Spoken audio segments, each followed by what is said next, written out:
హర్ ఘర్ తిరంగా ఈ కార్యక్రమంపై ప్రత్యేక ముఖాముఖి వింటారు. అతిథి విశ్రాంత ఆర్మీ అధికారి లెఫ్టినెంట్ కల్నల్ వైహెచ్విఎస్ ప్రసాద్. పరిచయకర్త ఎన్ మణి. శ్రోతలకు నమస్కారం.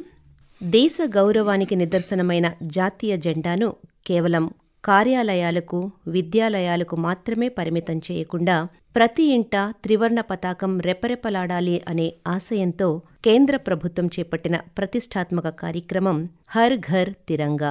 ఈ నేపథ్యంలో హర్ ఘర్ తిరంగా కార్యక్రమం ప్రాముఖ్యతను, త్రివర్ణ పతాకం పట్ల గౌరవాన్ని, దేశభక్తి వంటి పలు అంశాలపై చర్చించేందుకు మనతో ఉన్నారు విశ్రాంత ఆర్మీ అధికారి లెఫ్టినెంట్ కల్నల్ శ్రీ వైహెచ్విఎస్ ప్రసాద్ గారు. ప్రసాద్ గారిని కార్యక్రమానికి సాదరంగా ఆహ్వానిస్తూ నమస్తే సార్. నమస్తే మేడం. ముందుగా ఆకాశవాణి తరఫున, దేశ ప్రజలందరి తరఫున a big salute to you sir. ధన్యవాదాలు. కేంద్ర ప్రభుత్వం ప్రతిష్టాత్మకంగా చేపట్టిన కార్యక్రమం హర్ ఘర్ తిరంగా. ప్రతి ఇంటా కూడా త్రివర్ణ పతాకం ఎగరవేయబడాలి, జాతీయ పతాకం రెపరెపలాడాలి అనే ఆశయంతో కేంద్ర ప్రభుత్వం ప్రవేశపెట్టిన ఈ కార్యక్రమం గురించి ఆర్మీ అధికారిగా మీ మాటల్లో వివరిస్తారా? తప్పకుండా మేడం. మీరు అన్నట్లుగా ఇదివరకు జాతీయ పతాకాన్ని ఇన్స్టిట్యూషన్స్లో మాత్రమే ఆవిష్కరించేవారు. అప్పుడు వివిధ వర్గాల ప్రజలు వాటిలో పాల్గొనేవాళ్ళు. హర్ ఘర్ తిరంగా ప్రోగ్రాం ఆజాదీ కా అమృత్ మహోత్సవ్ సందర్భంగా 2020లో ప్రవేశపెట్టారు.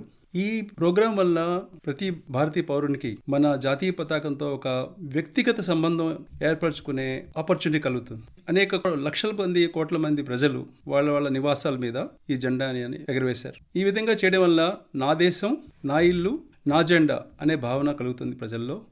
ఇది దేశభక్తికి, జాతీయ ఐక్యతకి చాలా దోహదం చేస్తుంది. హర్ ఘర్ తిరంగా ప్రోగ్రాం చాలా సక్సెస్ అయింది. ప్రతి సంవత్సరం జనవరి 26 కానీ ఆగస్టు 15 కానీ చాలా మంది ప్రజలు తమ తమ గృహాల మీద తిరంగాని ఎగరవేస్తుంది జరుగుతుంది. మీరు అన్నట్టుగా ప్రతి ఇంటి మీద, ప్రతి ఇంటి ముందు వాళ్ళ బాల్కనీల్లో త్రివర్ణ పతాకం ఎగురుతా ఉంటే అది ప్రజల్లో, ఆ ఇంటిలో ఉండే వాళ్ళల్లో ఎటువంటి స్ఫూర్తిని కలిగిస్తుందండి? ఒక రకమైనటువంటి గౌరవభావం, మన జాతీయ పతాకానికి ప్రతి ఒక్క గౌరవభావం. నేను కూడా ఈ దేశానికి కొంత చేస్తున్నాను, ఇది నా జెండా, నా దేశం జెండా అనే భావన కలుగుతుంది. ఇది చాలా భావాతీతమైంది. ఎందుకంటే నేను కూడా దేశానికి తోడ్పడుతున్నాను అనే ఒక రకమైనటువంటి భావన ప్రతి వారిలోనూ ఉంటుంది. ఈ జెండా ఎగరవేయడం ద్వారా అది వాళ్ళు ప్రదర్శిస్తున్నారు, ఆ విధంగా భావం వ్యక్తం చేస్తున్నారు. వెరీ ఇమోషనల్ ఆస్పెక్ట్ ఇది. ఈ జెండా ఎగరేయడం అన్నది ఎవరికైనా జెండా చూడగానే వెంటనే మనకి సెల్యూట్ చేయాలనిపిస్తుంటుంది. అదేవిధంగా వాళ్ళు ఒక గర్వంగా తమ జెండా, వాళ్ళ ఇంటి మీద ఉన్న జెండా భారతదేశం జెండా అని చాలా గర్వంగా చెప్పుకుంటుంటారు. ఇప్పుడు యువత తలుచుకుంటే చేయలేని పని ఏది ఉండదు కదండి. అది కాకుండా ప్రస్తుతం మన భారతదేశం జనాభాలో యువత అనేది చాలా ఎక్కువగా ఉన్న దేశం మనది. ఈ నేపథ్యంలో హర్ ఘర్ తిరంగా అనే ఈ కార్యక్రమం, దీని గురించి యువత ఏ విధంగా పార్టిసిపేట్ చేయాలి అనేది మీ అభిప్రాయం అండి? ఈ రోజు యువతే రేపటి భారత భావి పౌరులు, ఫ్యూచర్ వాళ్ళదే. కాబట్టి భారతదేశం బాధ్యత, భవిష్యత్తు వాళ్ళ చేతిలో ఉంది. యువత మనస్ఫూర్తిగా ఏదైనా కార్యక్రమం చేపడితే తప్పకుండా విజయవంతం జరుగుతుంది. అదే వాళ్ళ సామర్థ్యం, వాళ్ళ ధైర్యం కూడా. వాళ్ళలో ఎప్పుడు ఏదో కొత్తదనం తేవాలి, దేశానికి పాటుపడాలి అని చెప్పి వాళ్ళకు ఒక జిజ్ఞాస ఉంటుంది. అయితే యువత గుర్తుంచుకోవాల్సింది ఏంటంటే, ముఖ్యంగా ఈ స్వాతంత్రం అనేది మన స్వాతంత్ర వీరులు చాలా కష్టపడి, కొన్ని దశాబ్దాలుగా కష్టపడి సంపాదించారు, ఎన్నో త్యాగాలు చేశారు. దానివల్ల వచ్చింది. అదృష్టవశాత్తు మనలో చాలా మంది, కొన్ని లక్షల మంది, కొన్ని కోట్ల మంది కూడా స్వతంత్ర భారతదేశంలో పుట్టాం. అందువల్ల చాలా మందికి సరైన అవగాహన లేకపోవచ్చు. స్వాతంత్ర సమరం ఎంత కష్టమైందో, ఎంత క్లిష్టమైందో అవగాహన లేకపోవచ్చు. అందువల్ల ఈ సరైన అవగాహన కలుగజేసుకోవడం ఒక డ్యూటీ యువతకి. రెండోది, వాళ్ళు ఇండియా ఫస్ట్ అన్నది ఎప్పుడు వాళ్ళ దృక్పథంలో పెట్టుకోవాలి. వాళ్ళు చేసే పనిలో ఏదైనా సరే, ఇది నా దేశం కోసం పనికొస్తుంది, నా దేశంకి గర్వం తెస్తుంది, నా దేశానికి ఉన్నత స్థానానికి తీసుకెళ్తున్న దృక్పథం పెట్టుకోవాలి. ఈ విధంగా వాళ్ళ దృక్పథంలో ఇండియా ఫస్ట్ అనే అంశం ఉంటే తప్పకుండా భారతదేశానికి యువత చాలా ఉపయోగపడుతుంది. ఓకే.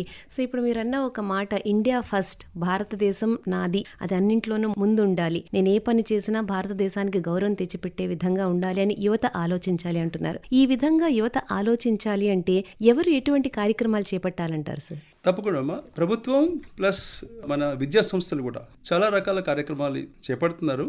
నా దృష్టిలో సీయింగ్ ఈజ్ బిలీవింగ్ అంటారు. కాబట్టి సద్భావన యాత్రలు ఇవి చాలా వరకు తోడ్పడతాయి. మారుమూల ప్రాంతాల్లో ఉత్తర భారతదేశం కానీ, పూర్వీ భారతదేశం కానీ ఆ ప్రాంతాల్లో మన ప్రజలు, ఈ యువత కానీ ఆ మూల ప్రాంతాల్లో ఉన్న ప్రజల్ని పలకరించి వాళ్ళ దగ్గరికి వెళ్ళి వాళ్ళ జీవన శైలి, వాళ్ళ సాంప్రదాయాలు, వాళ్ళ భౌగోళిక పరిస్థితులు ఎలా ఉంటున్నారో తెలుసుకోవడం వల్ల చాలా వరకు దేశ పరిస్థితుల గురించి అవగాహన కలుగుతుంది.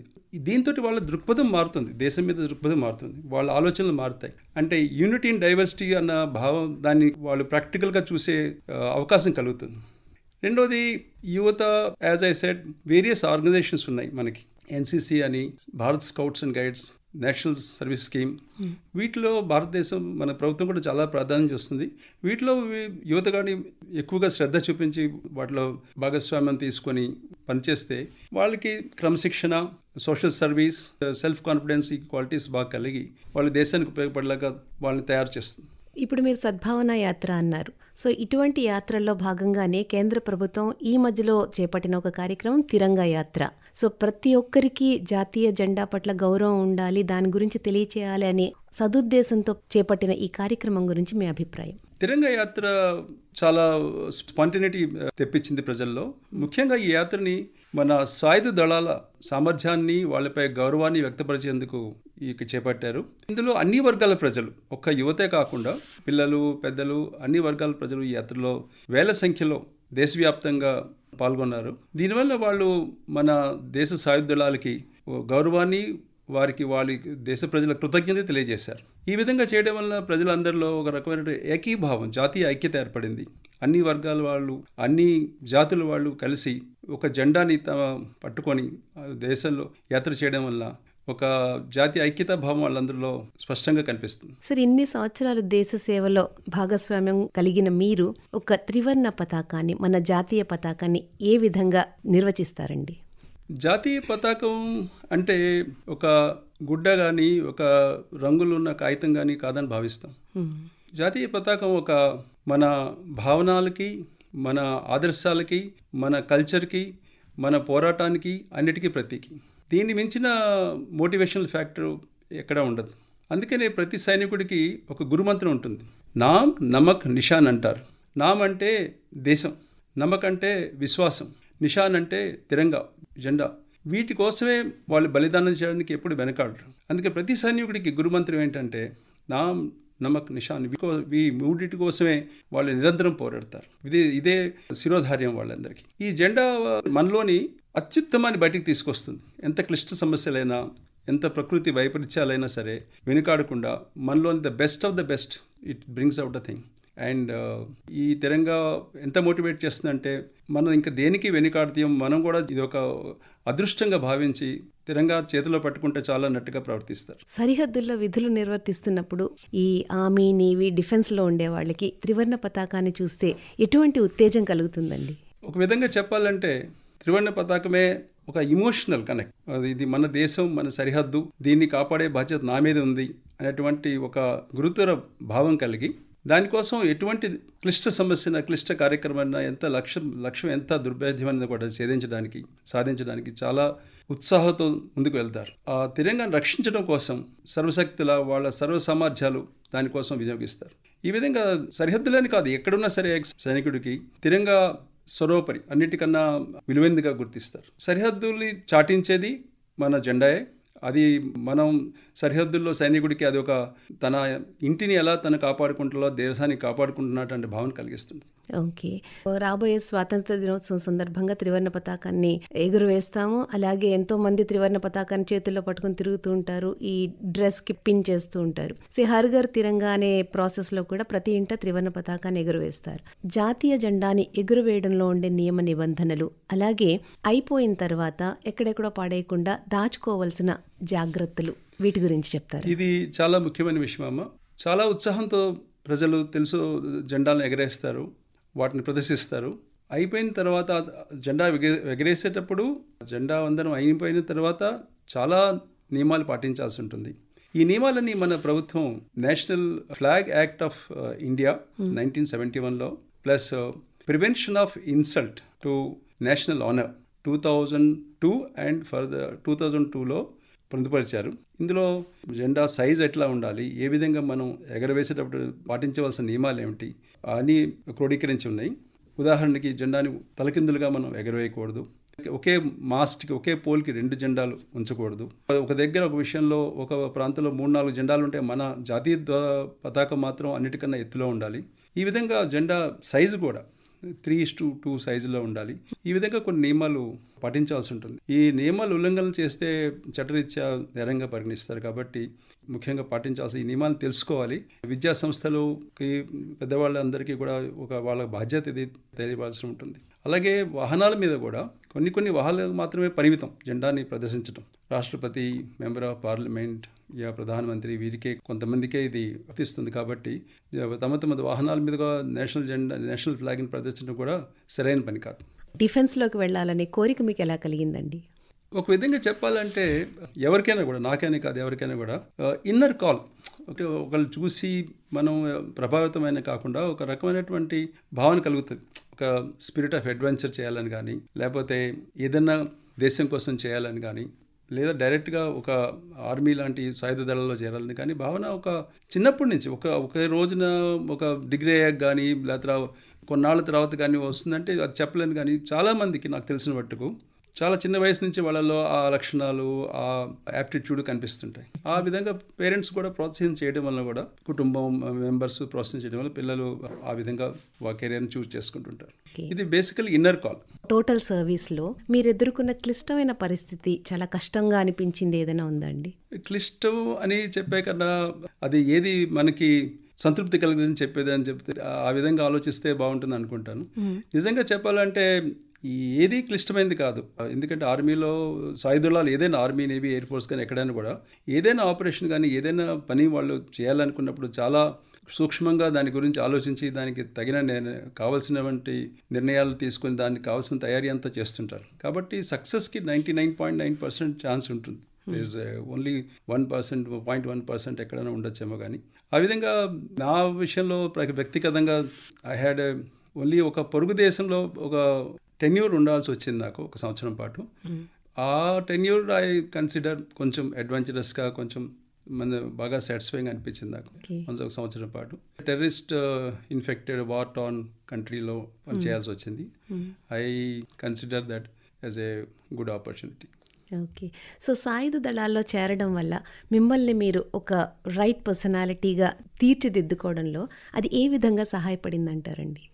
ఇది ఒక సాయుధ దళాల్లో నేనే ఒక ఆఫీసరే కాదు, ఒక జవాన్ కాదు, ఎవరైనా సరే జాయినప్పుడు వాళ్ళు ఒక నిర్దిష్టమైనటువంటి లైఫ్ స్టైల్కి అలవాటు పడతారు. చాలా స్ట్రక్చర్డ్గా ఒక నిర్దిష్టమైన లైఫ్ స్టైల్ ఎలా ఉంటుందంటే క్రమశిక్షణ అందులో ఒక అతి ముఖ్యమైన భాగంగా ఉంటుంది. విధుల నిర్వహణలో కానీ, సమయపాలనలో కానీ, మన వ్యక్తిగతంగా వేరే వారితో వ్యవహరించడం కానీ కొన్ని నియమాల్ని చాలా స్ట్రిక్ట్గా పాలిస్తారు. దానివల్ల ఒక వ్యక్తిత్వం ఏర్పడుతుంది కొన్ని సంవత్సరాల్లో, కొన్ని నెలల్లో, కొన్ని సంవత్సరాల్లో. అదేవిధంగా 1 సంవత్సరం ట్రైనింగ్ అయిన తర్వాత, కొన్ని నెలలు ట్రైనింగ్ అయిన తర్వాత యువకులు సాయుధ దళాల్లో వాళ్ళ వ్యక్తిత్వం చాలా మార్పు చెందుతుంది. వాళ్ళు ఒక రెస్పాన్సిబుల్ పర్సన్స్గా రూపాంతరం చెందుతారు.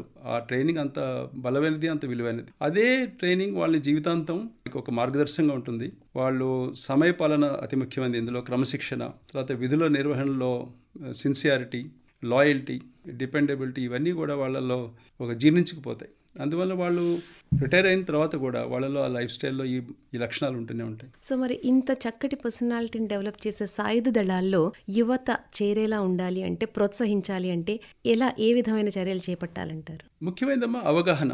సాయుధ దళాల గురించి అవగాహన ఉంటే ఈ రోజుల్లో యువకులకు కూడా భారత ప్రభుత్వం చాలా అవకాశాలు కలిగిస్తుంది. సైనిక్ స్కూళ్ళల్లో ఇదివరకు ఓన్లీ మగపిల్లలకే అడ్మిషన్ ఇచ్చేవాళ్ళు.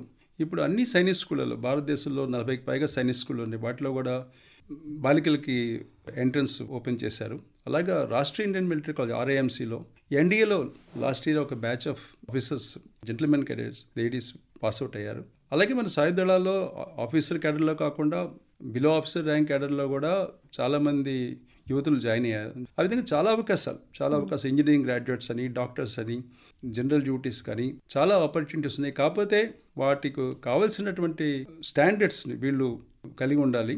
దానికోసం ఒక రకమైన అవగాహన కలిగి వాళ్ళు సాయుధ దళాలకి ఏ విధంగా ఎటువంటి వాళ్ళకి స్టాండర్డ్స్ కావాలో అవి వీళ్ళు అలవర్చుకొని సంపాదించుకుంటే వాళ్ళు సెలెక్ట్ అయ్యి కెరీర్ని సంపాదించవచ్చు.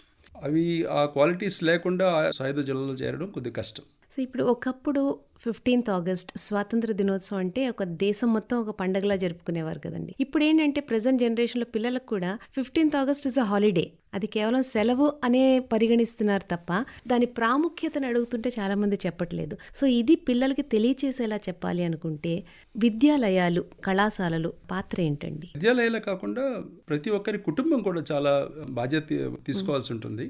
ఏళ్ల ప్రాయం నుంచి పిల్లలకి దేశం గురించి, స్వాతంత్ర సమరం ఎలా జరిగింది, అందులో ఎవరెవరు ఎటువంటి కంట్రిబ్యూషన్స్ చేశారు, వాటి గురించి వివరంగా అవగాహన కలిగించాల్సి ఉండే బాధ్యత స్కూళ్ళు ప్లస్ మన కుటుంబాలు, మన పర్యావరణంలో, మన ఏ ఎన్వైరన్మెంట్లో మనం పెరుగుతాం వాళ్ళందరికీ ఉంటుంది, ఆ స్టేక్ హోల్డర్స్ అందరికీ ఉంటుంది.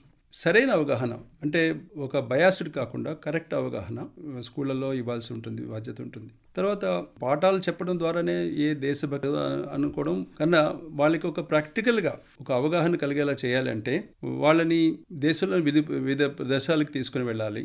ఇది విద్యా సంస్థలు టైం టు టైం చేస్తుంటాయి. ఫర్ ఎగ్జాంపుల్ స్మారకాలు, ఈ మధ్య చాలా మంది పిల్లలు కార్గిల్ స్మారకాన్ని చూడడానికి వెళ్ళారు. వెళ్ళొచ్చిన కొంతమందితో మాట్లాడాను. వాళ్ళల్లో అపారమైనట్టు దేశభక్తి కనిపిస్తుంది. వాళ్ళు అవి చూసి ఇలాంటి ప్రదేశంలోన మన సైనికులు యుద్ధం చేశారు, ఇలాంటిది లివింగ్ కండిషన్స్ వాళ్ళు చూడడం జరిగింది. మారుమూల ప్రాంతాలు దర్శించడం ద్వారా రకరకాల స్మారకాలు, మెమోరియల్స్ చూడడం ద్వారా, లైక్ నార్త్ ఈస్ట్లో చాలా మెమోరియల్స్ ఉన్నాయి, జమ్మూ అండ్ కాశ్మీర్లో మెమోరియల్స్ ఉన్నాయి, మన గుజరాత్లో కూడా సర్దార్ వల్లభాయ్ పటేల్ది పెద్ద స్టాచ్యూ ఉంది. ఇవన్నీ ఒక చేతన కలిగిస్తే, ఒక రకమైనటువంటి మోటివేషన్ కలిగిస్తే పిల్లల్లో, స్కూళ్ళల్లో కాలేజీలో పాఠం చెప్పడం ఒకటి, మనం స్వానుభవంగా తీసుకొని చూడడం వలన కూడా ముఖ్యంగా దేశం మీద నిజమైనటువంటి గౌరవం, నిజమైనటువంటి జాతీయతా భావం, దేశభక్తి కలుగుతుంది నా అభిప్రాయం. కొన్ని మిలిటరీ స్కూల్స్లో కూడా మీరు హైయర్ పొజిషన్స్లో విధులు నిర్వర్తించారు. అక్కడ మీరు గెయిన్ చేసింది ఏమిటి? అక్కడ పిల్లలు ఎలా ఉంటారు? దాని గురించి కొంచెం వివరిస్తారా? ఇండియాలో 5 మిలిటరీ స్కూల్స్ ఉన్నాయి. అన్నిట్లో 2 రాజస్థాన్లో, 2 కర్ణాటక, 1 హిమాచల్ ప్రదేశ్లో. ఇప్పుడు వాటిని రాష్ట్రీయ ఇండియన్ మిలిటరీ స్కూల్స్ అంటారు. అజ్మీర్లో ఉన్న రాష్ట్రీయ మిలిటరీ స్కూల్కి 2004 నుంచి 2006 వరకు ప్రిన్సిపాల్గా ఉండే అదృష్టం కలిగింది. ఈ మిలిటరీ స్కూల్లో ఉండే పిల్లలు చాలామంది రూరల్ బ్యాక్గ్రౌండ్ నుంచి వస్తుంటారు. చాలా ఆశ్చర్యమైన విశేషం ఏంటంటే 5 సంవత్సరాల ట్రైనింగ్లో, 6వ క్లాస్లో వాళ్ళు చేరుతారు.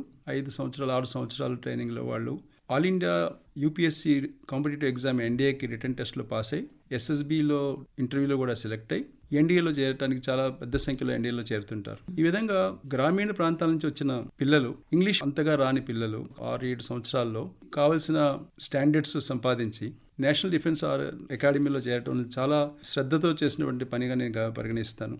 మిలిటరీ స్కూల్లో ఉన్న టీచర్లు, స్టాఫ్ కూడా చాలా ముఖ్య పాత్ర వహిస్తారు. ఇది చాలా ప్రశంసమైనటువంటి అచీవ్మెంట్. అదేవిధంగా ఈ మధ్య బాలికలు కూడా మిలిటరీ స్కూల్లో చేరుతున్నారు. అదేవిధంగా సైనిక్ స్కూల్స్లో కూడా పనిచేసే అవకాశం కలిగింది నాకు హర్యానాలో.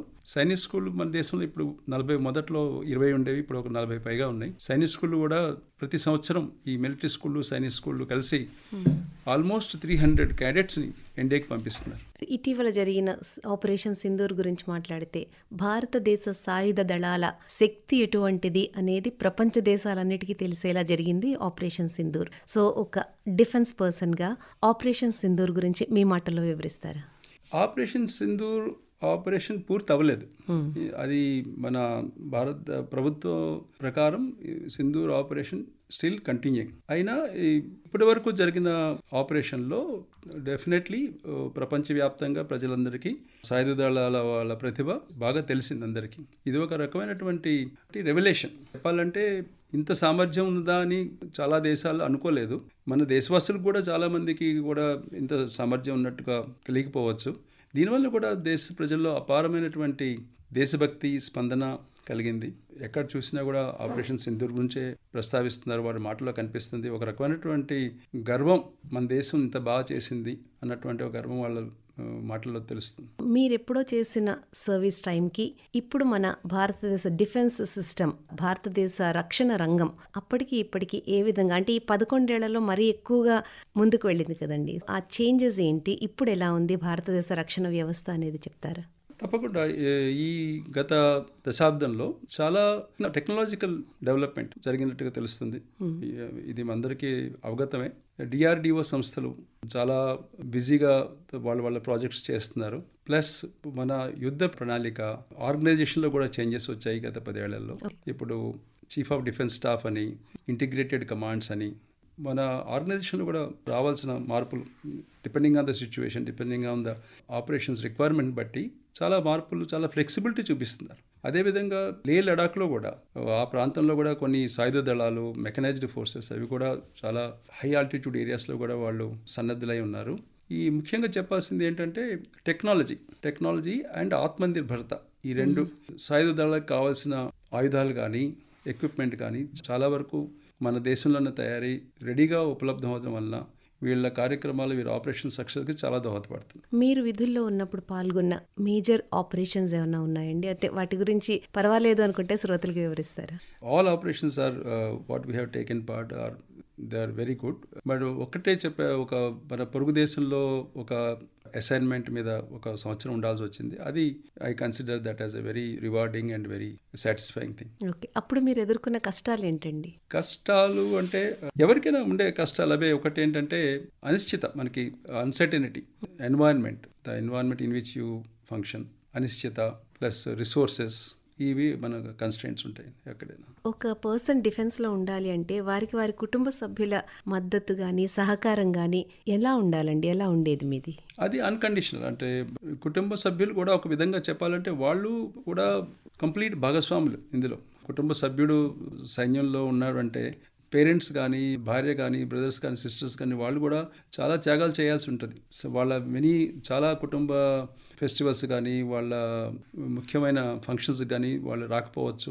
హెల్త్ విషయంలో కూడా ఉన్నప్పుడు కూడా సైన్య విధుల నిర్వహణలో ఉండడం వల్ల వాళ్ళకి సమయానికి రాకపోవచ్చు. కాబట్టి వాళ్ళు చాలా త్యాగాలు చేస్తారు. చెప్పాలంటే కుటుంబం చేసే త్యాగం కూడా చాలా ఇంపార్టెంట్ రోల్ ప్లే చేస్తుంది ఒక సైనికుడి జీవితంలో. తను ముందుకు వెళ్ళాడంటే తన వెనకాతల సపోర్ట్ చాలా ముఖ్యం. ఎంత సపోర్ట్ వల్ల కూడా అతని సక్సెస్ సాధించడానికి ఉపయోగపడుతుంది.